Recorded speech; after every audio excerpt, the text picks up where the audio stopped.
Welcome back. I'm playing Mordheim, City of the Damned, and today I will go through my builds and kind of give my opinion about what I had done and what I would do differently. Because just like every one of these factions that I've gone through thus far, once I made my way through the campaign, I definitely found out that there was things that I would like to do differently. Some of the builds I was really pleased about, and other ones not so much. Probably the build that I was most supportive of would be my captain build here. I think it's pretty reasonable to get him up to 12 strength so he can hit hard and then mix in a good amount of toughness. That way he has extra health to be able to take hits, because the human mercenaries are the only faction in the game that doesn't have an ability to heal other than through items. I think pushing your leadership up to 20, I think I would have gone a little less with the intelligence to get him up to 20. That way he would be able to pass his checks, because even with everything maxed out, he's only passing it about 80 to 90% of the time. And quite interestingly, it seemed like a lot of that time he would fail the checks, and then once he'd fail it, a lot of the time he would take him a couple turns to get over it. So there's definitely nothing worse than having this guy who's supposed to be a complete beast all of a sudden losing out on his abilities to buff up your allies, to move around, or to get additional attacks and counters. So definitely in retrospect I would have buffed that up a little bit here in exchange for a little less intelligence, and then gone with this so that way he could resist as many stuns as possible, because he has a stun resist of 48, which is pretty good in this game. Now you can get up to 15 of your weapon skill pretty easily, and then with that you'll still be able to get your accuracy up, so this will allow you to master both the web of steel and quick incision. So feel free to get the quick incision early on in the game. I wasn't sure if I was going to be able to get both of these abilities, because sometimes when you're maxing one you can't max out the other, but you can do that without any sort of additional abilities using tomes or anything. So feel free to get that going, because in retrospect I wish I would have gotten the quick incision a little bit earlier, because that really increases your guys' ability to hit and fight, especially early on in the game when they're a little bit weaker. So in terms of the abilities, I strongly recommend getting Web of Steel mastered, because this guy will become an absolute beast of a tank. And between getting the swift counter and his passive ability that he starts out with, he can get at least 2 free attacks per round, and then if you start getting offensive points back, then you can end up actually doing multiple attacks, upwards of 3 to 4 depending on the situation, how often that triggers. So that's a significant amount of buffs. And then I always think having your leader get the war cry ability, because he's the only unit that can get it, your leader that is, on these factions, and getting your guys a 20% melee damage buff is definitely worth getting. Now some people say you should just get the first one and not master it, because it would be 10 to 20, but I like to go all the way on that one. Now in terms of this is the ability he starts out with, the swift reaction, so it increases your parry chance by just 10% at the start, which is always nice, and then after a successful parry attempt reduces the cost of the counter attack in response by 1 offensive point. So what happens is he ends up getting attacked.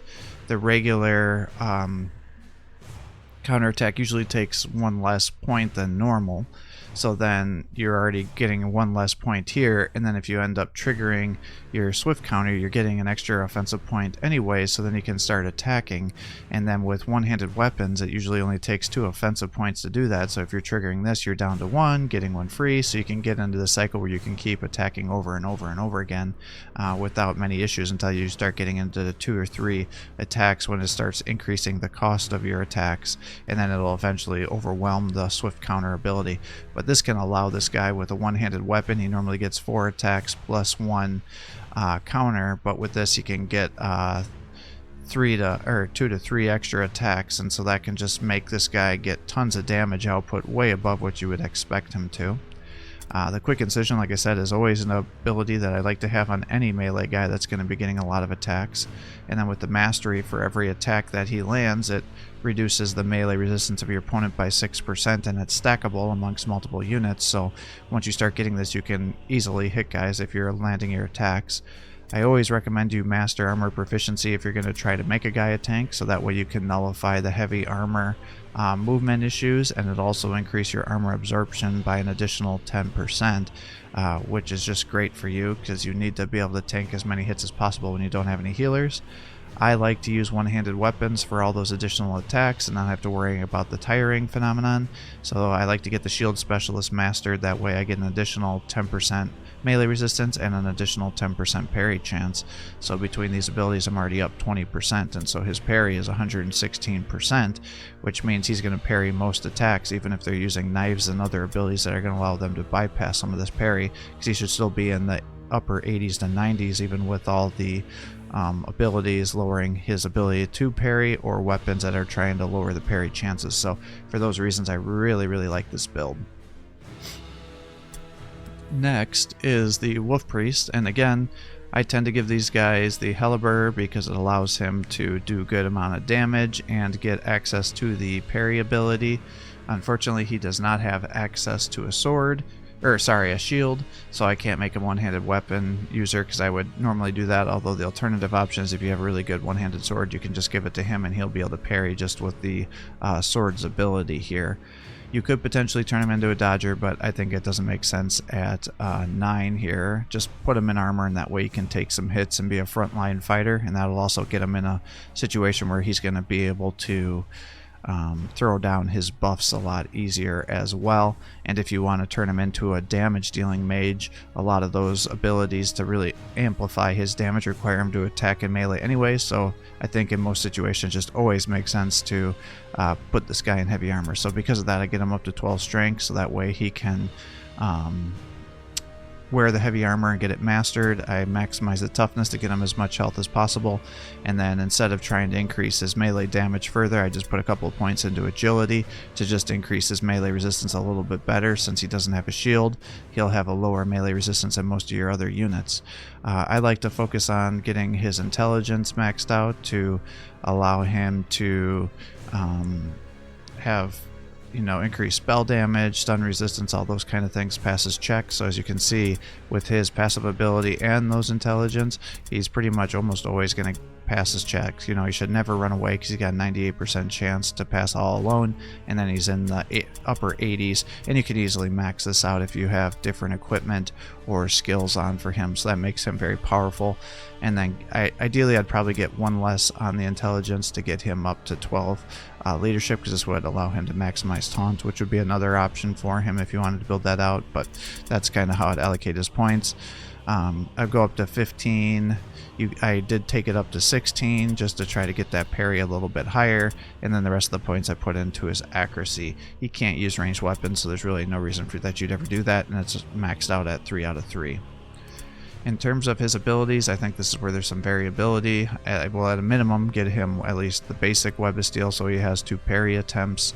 He gets the Heart of the Wolf at baseline just with his abilities here, and that what allows him to have such a high all alone fear and terror checks. Again, the armor mastery, so you can put him into heavy armor and get him, turn him into a tank. If you're going to use him as a spellcaster, you have to get him the devotion ability. Just that minus 15% divine wrath chance will allow him to cast at least 2 spells without any issues. I like to do Ulric's Chosen. That way he has an additional 10% success rate of his spellcasting, because there's nothing worse than wanting to buff your guys up and then you're failing your abilities because you're like, I wish I would have just attacked instead. Now, I did give him Flash Parry, just to bring that up by an additional 10%. However, I think you can make a strong argument that you could actually just give him the mage abilities. That'll give him additional spell points, because he actually has really good spell casting abilities, so you just have to decide what you want. If you want to be a frontline fighter, I think giving him Flash Parry Mastery would make sense, because that'll push him well over 100% and allow him to parry fairly regularly.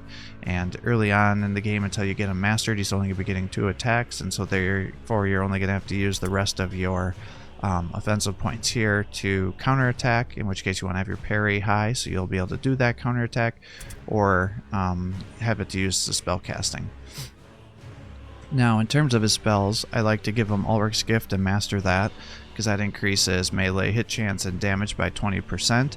Also allows you to always pass your all alone checks, so you are able to never run away. If somebody is like getting pinged down and you're worried that they're going to flee, this will nullify that. But then also be aware that it prevents your guys from fleeing and disengaging, more importantly. If you are going to try to pull out, then this will nullify that ability.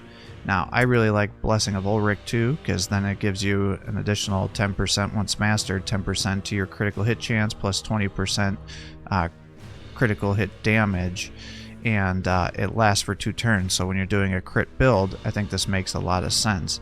Now, if you want to do damage dealing, then it makes sense to maybe use some of these abilities. I tend not to like Winter Chill, because what it does is it reduces their chance to hit and their damage, but overall I'm not super impressed by that. I'd rather just kill the guys instead of let them hit me.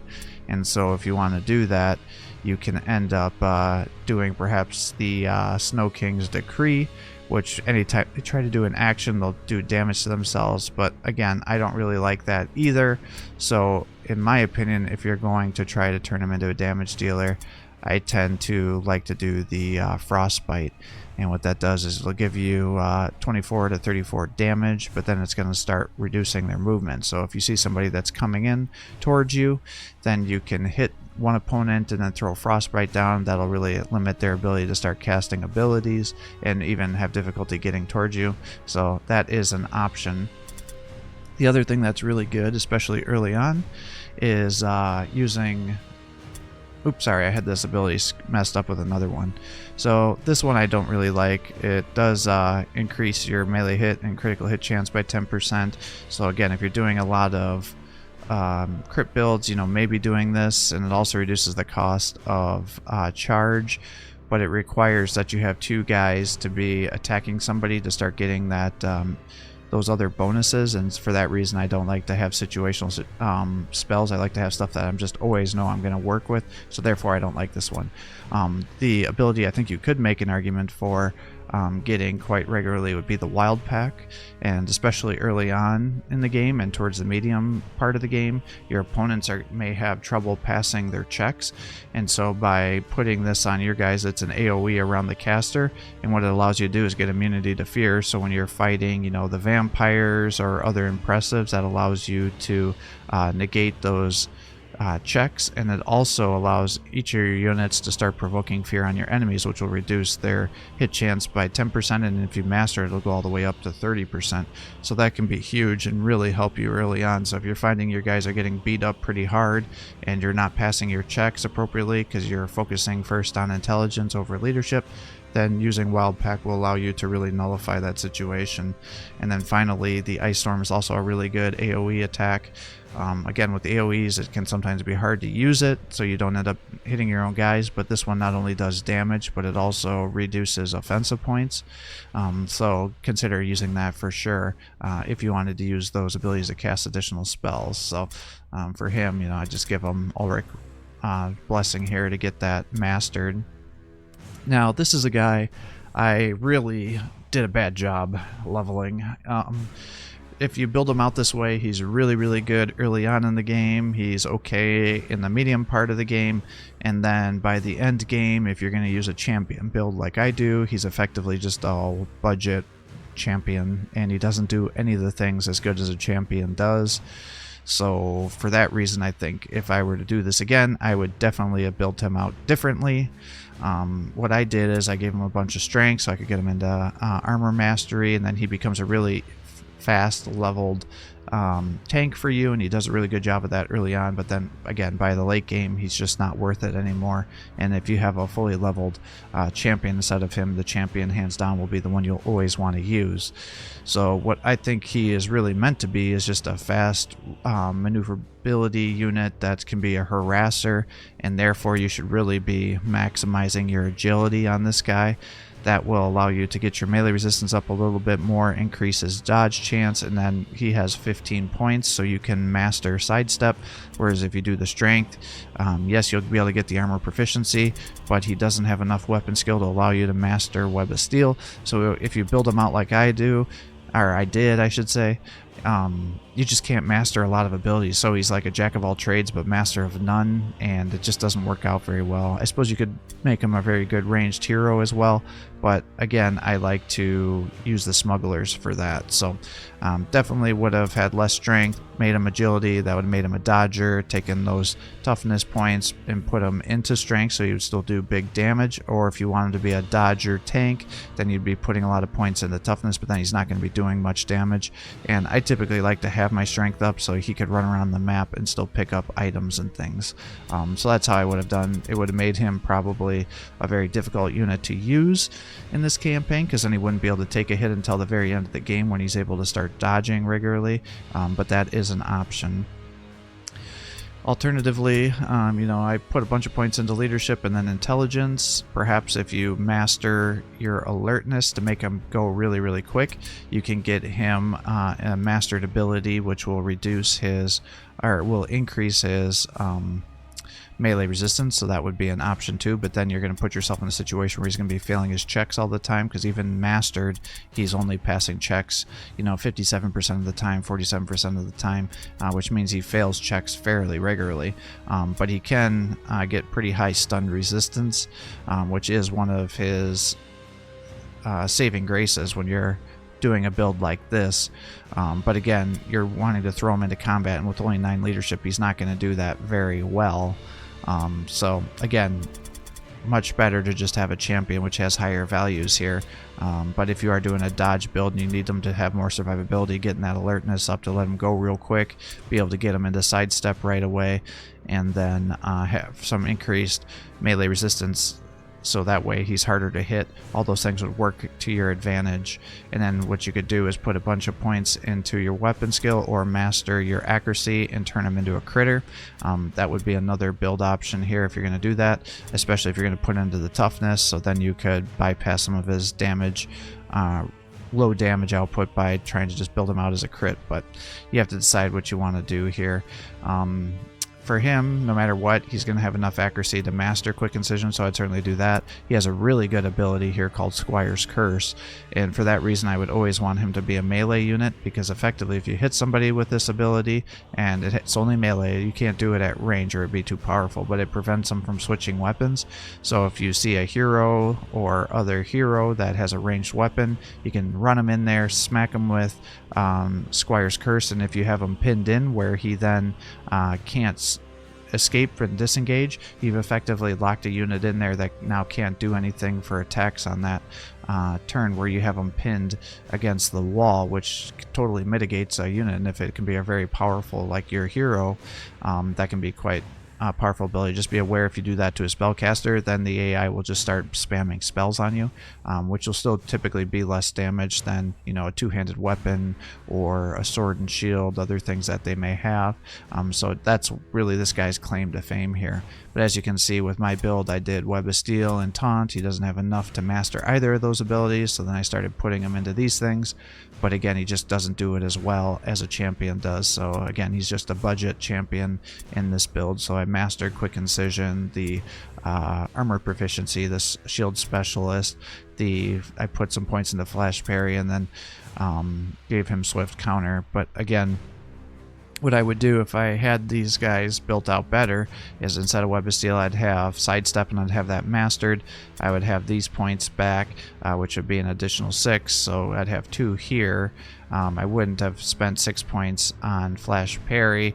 You may have to put some points into dodge, because I think he'll only get up to 95 to 100 if you max that out and put him into clothing. But that's still much higher than his parry chances are with these lower values. And then if you're going to do a crit build, you give him some crit abilities. Otherwise, you can give him the melee resistance mastery here and other abilities to really allow him to tank dodge. Because what happens in this game, sometimes it's confused, as people think melee resistance means if I get hit I'm going to take less damage. That's not actually how it works. Melee resistance is the chance of enemies hitting you. So it's like, if you have a high melee resistance, then you already have a chance that the enemy, when they attack you, just misses straight out. And then if they do hit you, then you have the opportunity to do a dodge, and then from that dodge you can then do a counter attack as as well. But I would still give him the shield specialist because that would give him even more of that melee resistance for the reasons I just described, making him even harder to hit. And so that would just allow him to be a harasser, and then my other guys running around would be getting the kills. And so that's kind of how I think I would have built this guy out had I done it again. I definitely would not recommend this build here because it was very, very lackluster. And unfortunately, because I had focused so much on leveling this guy up quickly, my champions did not get the love that they needed, and therefore they were unavailable for most of the campaign. Now the Ogre, I think this was okay. The problem was it took him a long time to get here, and therefore I just didn't get to use him very long. So maximize my strength so he has good damage output. As you can see, he does 90 to 99 damage here. I really wanted him to be a crit build, but I didn't get my Havoc formulas, and I didn't have good enough crit weapons to be able to maximize that. So he just has this great axe here, and if you're going to use a two-handed great axe, then you definitely would want to build him differently than what I did, because I built him out as a critter and then didn't have the right equipment to be able to do that. So the big thing for him is he's just not great at anything. I mean, yes, you can get a ton of health, so you can, again, be a tank and really take a bunch of hits, but I would rather just not take hits since I don't have the ability to heal without items. And as you can't rely, it's RNG about whether you're going to get healing items, I would just rather him not take hits. So therefore I maxed out his agility, but he's like one of the few impressive units that can't get to 15, which means you can't max out his sidestep, so he's only going to dodge twice. You could alternatively turn him into a really good parrying guy if you give him the swords, but then that means when he's fighting, you know, Chaos Spawn and Possessed and Rat Ogres, things that you know you're going to need to throw him into combat for, you can't parry those weapons. They just automatically bypass your parry, so the only way to do that is to make him a dodger, and so that's what I did by giving him these abilities here. Now I did give him a book to boost these values up here, so it would be a little bit lower had I not used those, gotten those 3 skill points, so just be aware of that. I put a little too many points into leadership. You really want to just max it out at 12 because that's what will get you into taunt. But as you can see here, it didn't really matter because he has so many mental points that he can max out his alertness and his intelligence. Unfortunately, they cut him off at 14. If he just had one more point to 15, then you could give him that melee resistance that you can get access to through the alertness. But unfortunately, they did not. His weapon skill, again, he's one of the few that can go all the way up to 20 at just a base, so you can definitely increase his chance to hit pretty substantially. I maxed out my accuracy instead to be able to increase his crit chance as high as possible. So overall, I think this point distribution is probably reasonable. Unfortunately, it does cause him to miss some attacks.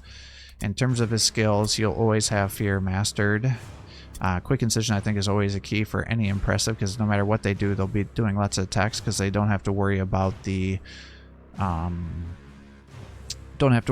tiring trait, because they are immune to it just with them being impressive and so big. Because I did do a crit build, you know, I think Fatality is always a good option because it increases your crit chance by 10% for 1 turn after you attack. So it's like he's 21 with this weapon, hits, it goes up to 31. And then if you have, you know, your swords, which increase your crit chance, I think, by 4% each blade, plus Havoc, which is another 4, then you can see how now you're getting, what is that, 16, no, 4, yeah, 8, 16, above this, so that's 37, 47, and then if you end up getting a Vital Strike, you hit once, it lands, and you get another one. Now you're all of a sudden you're critting into the 60s with this guy, and that's where it gets to be real powerful, especially with those other buffs that you're doing, where you're getting additional crit chance and crit damage. That's where this guy's damage output can really be powerful. But again, if you don't have the right equipment to get that crit chance so high, then it really kneecaps this guy pretty substantially. But, you know, I gave him the Fatality to increase the crit chance, and then Deep Wounds to increase my crit damage by another 20%. And then because his dodge chances were so shitty, I did end up giving him Knowledge Tactics. That goes off of Intelligence. The Avoid, which goes off of the Agility ability. You can't master that with agility less than 15, so therefore the Knowledge Tactics makes more sense. And then if you were to do a parry build, then you could use that too potentially, because it helps both things. So again, I didn't have enough points to get the sidestep mastered because I don't have enough agility. I did master the taunt, or insult I should say. I keep saying taunt. The insult's the ability I really like because that reduces melee resistance by 20%, and you can do it within 10 meters of you. So you just stack these insults on anybody that's fighting you. It's not stackable on the same person, but if you're, there's 3 guys versus 3 guys, you just have one guy use insult on each one of them, and then all of a sudden they've reduced their melee resistance by 20%, and then you're reducing it by 6% every time you hit them with a quick incision. And so then that allows you to really cut through any of their abilities, and then you can just start landing hits in the 80s to 90% without much difficulty here. And then Vital Strike Mastery is what's getting there. And how that works is, you want to do a regular attack. He'll have 9 action points, so then you'll use the Vital Strike, and the hope is that with that he'll be able to crit, and then you just finish it off with regular attacks to maximize the amount. Now the warriors, I was finding, because I was building all my heroes out to be tanks, I didn't have enough heavy armor, so I put these guys into light armor. Worked out okay, but if you wanted to make them even tankier where they can not suffer damage, well, they'll suffer damage, but they'll really be able to take a hit, you would give them heavy armor master, or you can't give them mastery, you give them heavy armor ability is what I'm trying to say.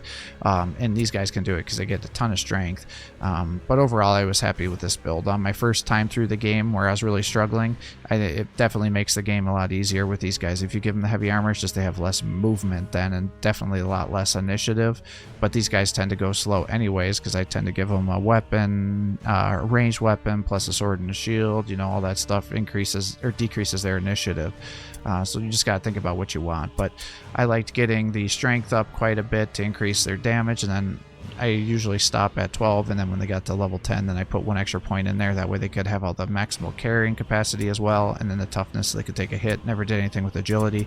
Maximized their leadership so they could pass their checks, and then from there ended up giving them a little bit of intelligence. But as you can see, these guys would not be able to take a stun very well, and they will almost always get stunned when they're critted, so just be careful with that. And then I maximized their weapon skill to get their parry as high as possible, and then put the rest of the points into accuracy.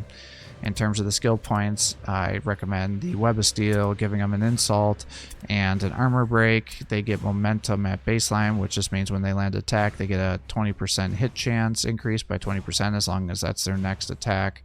And then quick incision, shield specialist, swift counter, and then flash parry.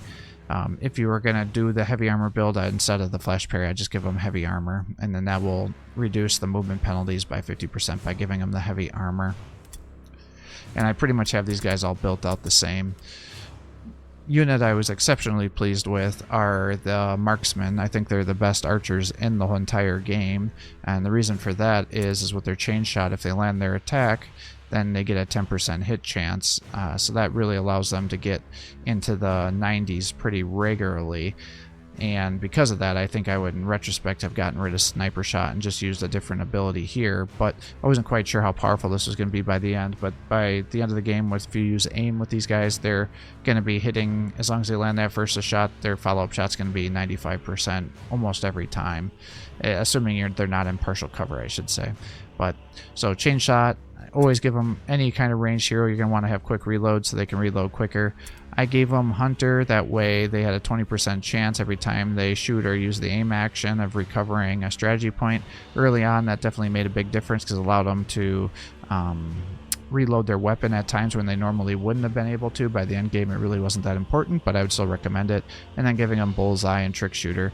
Alternatives for these guys would be the one to bypass the range resistance or armor absorption, so they do either more damage or higher chance to hit.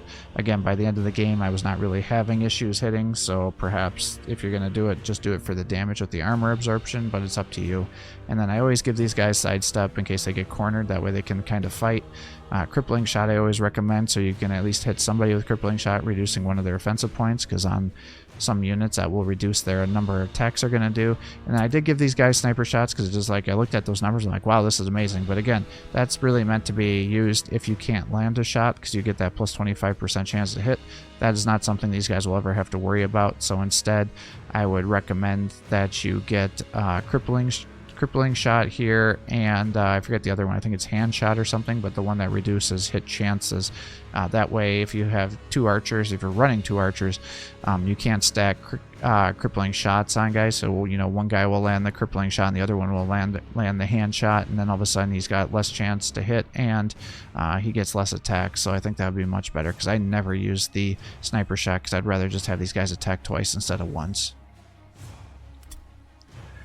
Now, the champions I was very, very pleased with, but I was very sad that I did not have them leveled until the very end, and even then they were in training, so I didn't get to use them on the final mission here. But these are definitely some of the most powerful heroes in the game, if you like. They're the best tanks, I should say, in the game, if that's how you like to build out your units.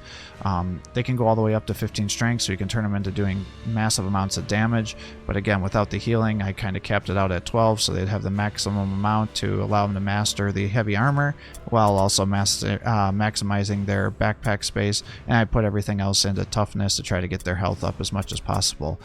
Put 15 points into leadership to be able to have them pass their checks and then never run away.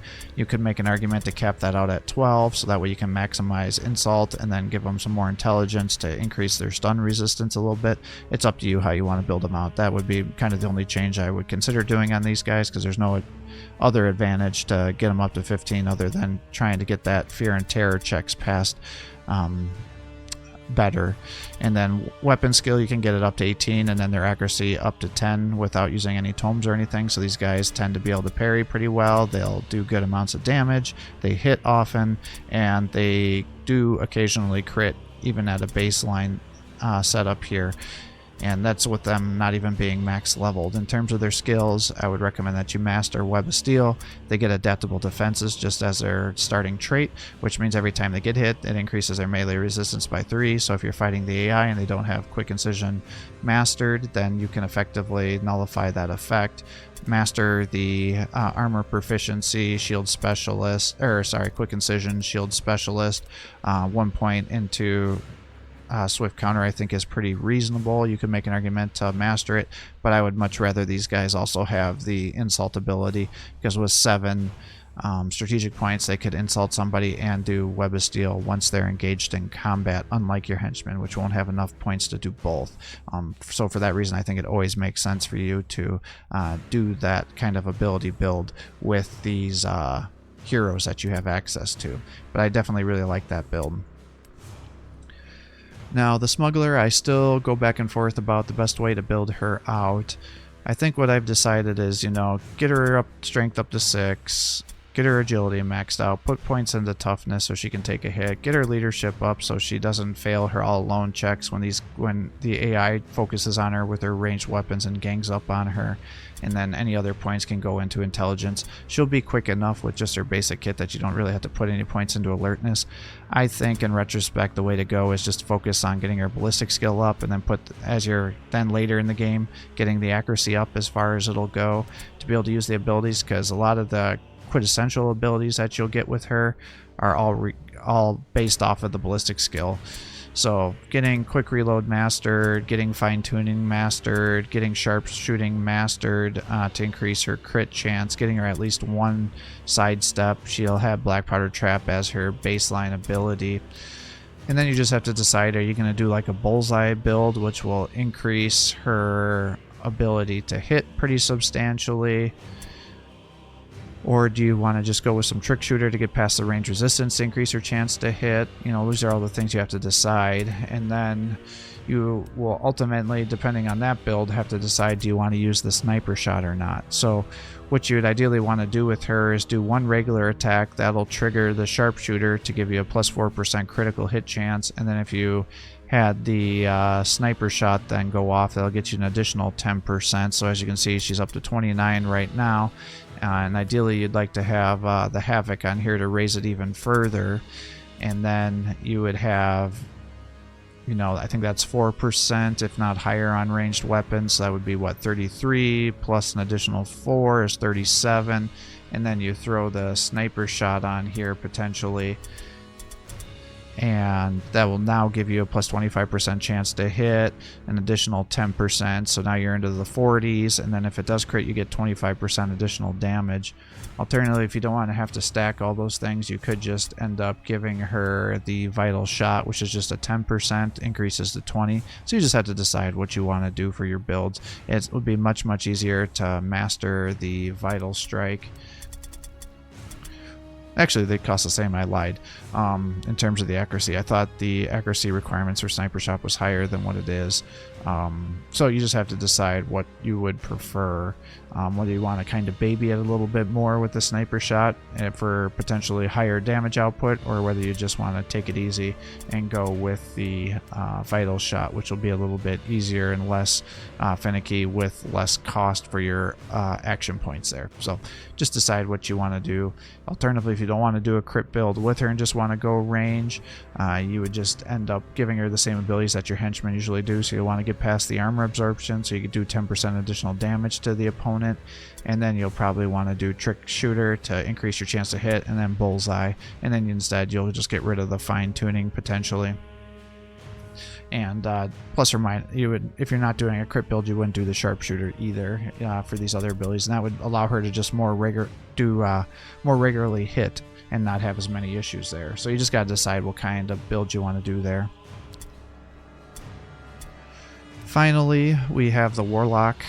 He's very frustrating to get leveled up, but once you start to level him up and he starts getting some spell abilities, he actually becomes a very good unit, but you really have to try to mitigate Tzeentch's curse so he can spam his spell abilities. For that reason, I don't go any higher than 3 strength because I don't want this guy to really be in melee. I want to get that agility up so he can master sidestep to try to keep him alive, because he will always be aggroed by the AI because they know how easy he is to kill. And then once that gets up, then I put the rest of the points into toughness. Mastering his intelligence as high as possible is always quintessential so he can get the most spell damage as possible, and then getting the rest of it into leadership in case he gets charged. He'll be pretty quick and one of your first guys to go anyways, so any residual points I guess you could put into alertness, but not really a priority. And then I did master his weapon skill because he'll be using the staff for most of the game to try to lower the Tzeentch curse's chance, and then the rest of the points go into accuracy. In terms of his abilities, he starts out with concentration. The big thing is you got to use that damn ability because it's really a very good ability, and I'm just lazy and I didn't use it for a lot of the game, but it really does increase his effectiveness by increasing your spell chance by 15%, so just use that. The sidestep is very helpful when you do get attacked, so that way he has some survivability. Focusing on channeling to reduce Tzeentch's curse by 15%, getting expert casting to increase the range of your spells because he'll have a lot of damage spells and some really good debuffs. Getting improved casting to reduce the chance of your opponents resisting you. And then I think for the rest of the points, what I would end up have done is getting him Arcane Study, because this is a guy where he's got lots of spells and I'd like to get as many of them as possible. You could master Blinding Light, which will reduce the chance of units being chance to hit by both range and melee, and then reduces dodge and parry and spell casting, so it pretty much knocks everything down by 5 or 10% depending on if it's mastered. Since it only goes up by 5% with the mastery, you may want to use those 4 points elsewhere, but you'll start out with this spell anyways. The Dread of Aramar, I'm not quite sure if I'm saying that right. This is a really good ability. It reduces offensive points. It goes once you add by 2, and if you master it, it goes all the way up to 4, and then reduces their hit chance by 10%, and it also breaks their stance at a 50% rate. So this can be very powerful. Just realize it is an AoE and it affects everybody, so you have to be able to position your Warlock in a way that it doesn't attack or doesn't activate everybody. But especially if he gets swarmed, being able to cast that and all of a sudden really weaken everybody that's fighting him is quite powerful. And the ability I like the most is his Lightning Strike. It does really good damage. It bypasses armor with his increased spell range. It has good distance, and then he's regularly doing about 60 points of damage, and he can do it upwards of 3 times a turn once he gets mastered. Right now it's only twice, so typically I do like 2 Lightning Strikes and then a Blinding Light ability. But his other stuff is good too. I mean, if you're having trouble with fighting demonettes because they're turning all your people stupid, then the dispel ability will nullify that. So, you know, if you're when you're doing the Palace of Pleasure or whatever it's called, this would really help you with that ability. You know, if you want to do the lead, then they wouldn't be able to move around, but I think that's a really poor choice. If you give them the Curse of Rust and you're fighting guys that are in a heavy armor, this will effectively nullify that, because all of a sudden you can reduce the armor penalty by absorption penalty by 40%. Therefore, they're only getting about 60% of the benefit there. Or if you just want them to have a giant AoE fireball attack, you know, you go with this one and get it going.